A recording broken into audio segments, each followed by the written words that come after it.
Sigamos con las charlas de este tema tan interesante, gordura o obesidad. Hoy es la sexta charla, la cuarta hipótesis. Y en esta hipótesis, que es muy breve, pero por favor présteme atención. El objetivo de esta hipótesis es reunir conceptos que han aparecido algo dispersos en las hipótesis anteriores. Hay tan solo un modo de engordar, el modo fisiológico. El modo fisiológico, como vimos en la cuarta charla, en donde hablamos de la tercera hipótesis, en donde describíamos el proceso fisiológico de engordar. Es fundamental que quite de su mente la idea de que existe alguna gordura secundaria a otra patología. No hay ninguna enfermedad que produzca gordura. No existe ninguna obesidad endógena, como hablamos hace varias charlas ya atrás. Por eso, si llega usted ahora por primera vez a ver esta charla, le recomiendo encarecidamente, le pido encarecidamente que comience desde la primera, porque si no, no va a entender lo que yo quiero decir, y para mi gusto es importante que lo entienda. Siempre se ha incriminado al hipotiroidismo, que es una disminución patológica de la función de la glándula tiroides, que es un pequeño organito que tenemos aquí en la parte anterior e inferior del cuello, y que tiene como misión elaborar, almacenar y liberar, según sea necesario, al torrente sanguíneo dos tipos de hormonas. Una se llama triiodotironina, tiene 3 moléculas de yodo, también se la conoce como T3, y la tiroxina o T4, que es la tetraiodotiroxina, tiene 4 moléculas de yodo, que requieren obviamente yodo para su elaboración y se relaciona con la regulación de todo nuestro metabolismo. Se ha incriminado, le decía, en ser productor de gordura. Y muchos gordos lo utilizan como excusa porque no asumen que su gordura puede tener otro origen. Ya lo vamos a hablar más adelante. Entonces dice, estoy gordo porque ando mal de las tiroides. Eso no es cierto.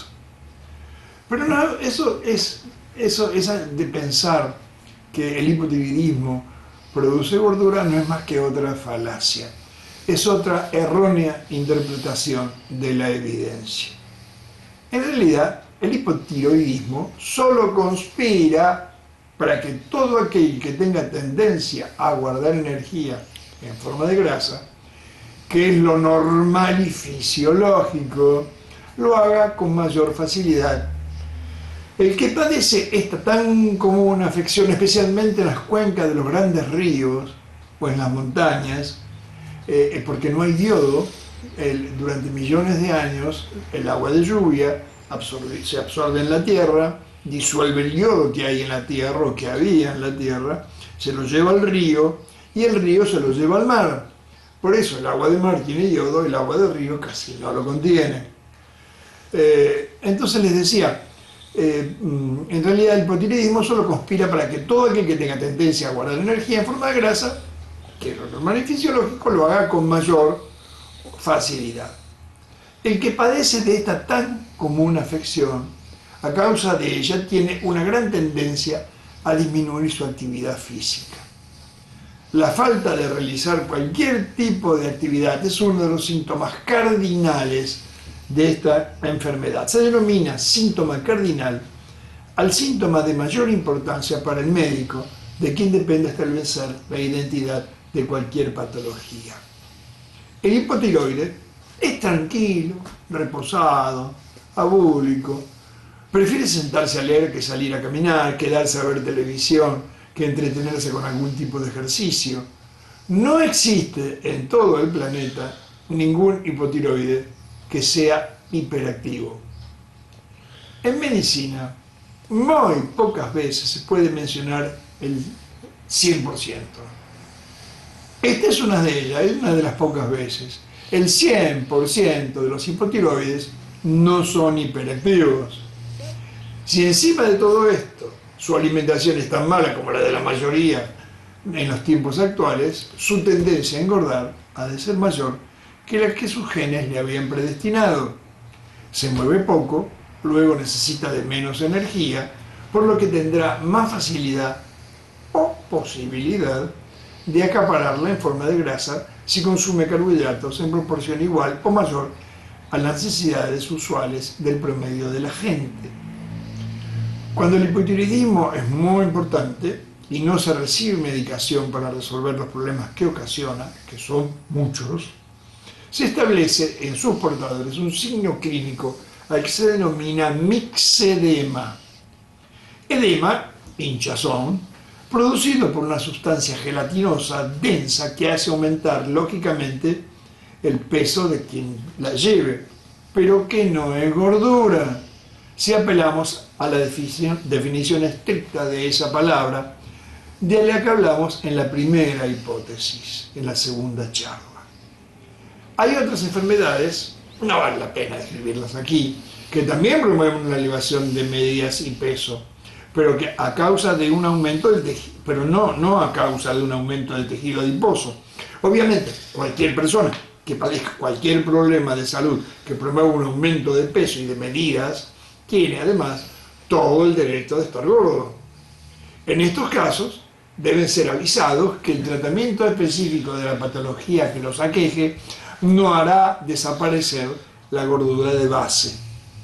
Es muy común que a los gordos se los trate con tabletas de hormonas tiroides, aunque ni siquiera tengan un solo síntoma o signo de esta enfermedad.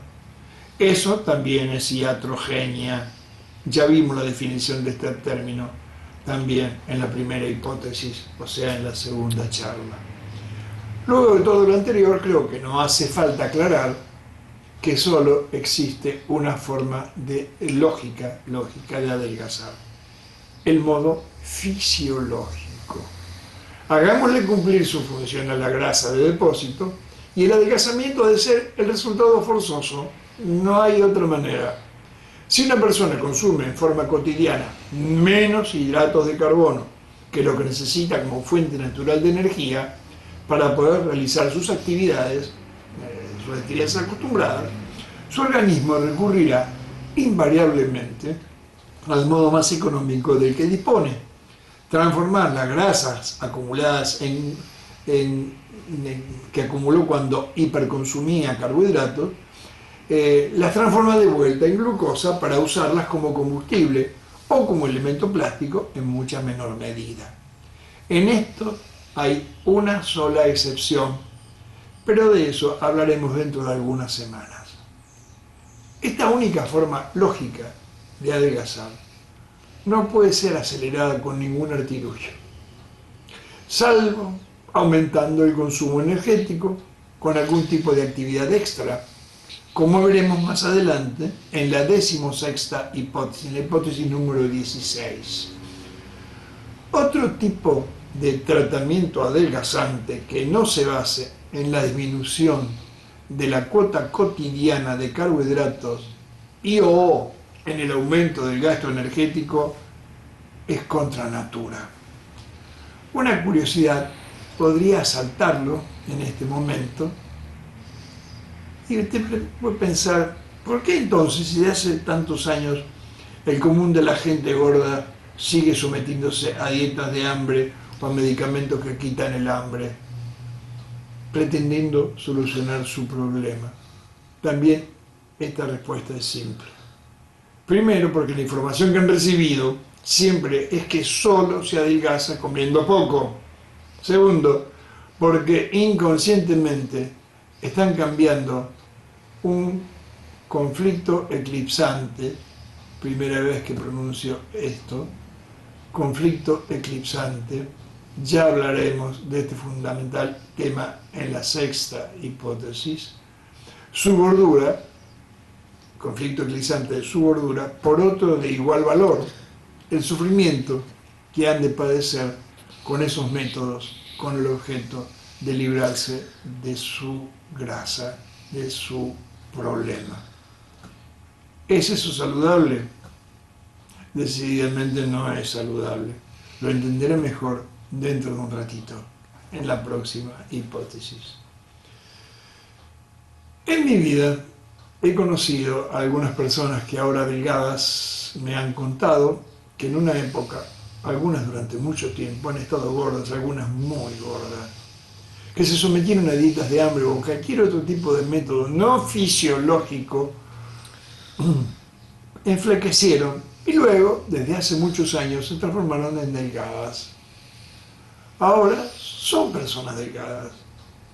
Cuando uno profundiza en la historia vivencial de cada uno de esos pacientes, descubre un factor común en todos.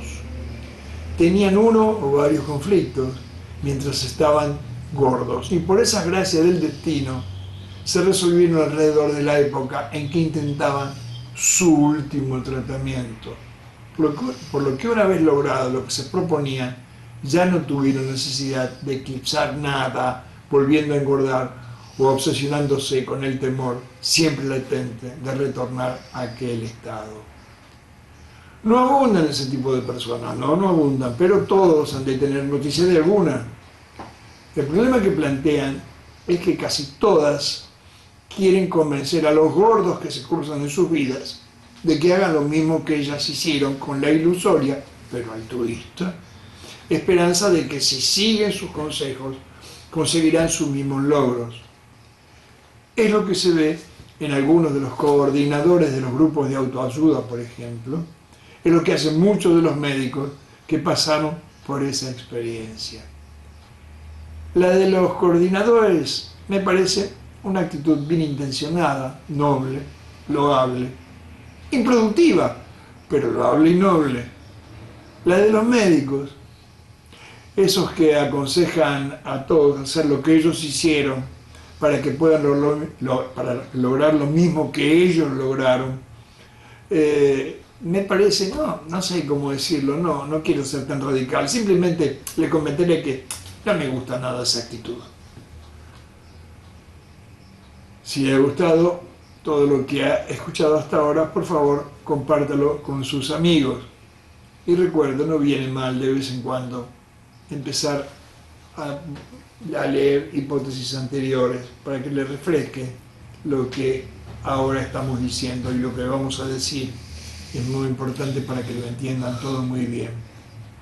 Y como siempre les digo, denle un like si les gustó. Suscríbanse porque vienen temas muy buenos. Y aquí debajo pueden dejar todos los comentarios que ustedes quieran dejar.